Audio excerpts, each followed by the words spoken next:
ಸಮಾಂತರ ಶ್ರೇಣಿಯಲ್ಲಿ n-ನೇ ಪದ ಕಂಡುಹಿಡಿಯುವ ಸೂತ್ರದ ಮೇಲಿನ ಸಮಸ್ಯೆಗಳು.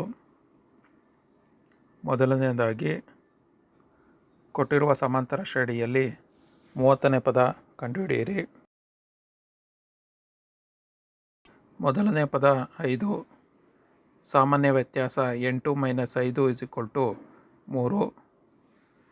ಒಟ್ಟು ಪದಗಳ ಸಂಖ್ಯೆ 30. a, d ಮತ್ತು n ವ್ಯಾಲ್ಯೂವನ್ನು an ಸೂತ್ರದಲ್ಲಿ ಆದೇಶಿಸಿ. a 30 = 5 + 30 - 1 × 3. 30ರಲ್ಲಿ 1 ಕಳೆದರೆ 29. ಇದಕ್ಕೆ 3ಅನ್ನು ಗುಣಿಸಿ 5ಅನ್ನು ಕೂಡಿರಿ. ನಮಗೆ ಉತ್ತರ 92 ದೊರೆಯುತ್ತದೆ.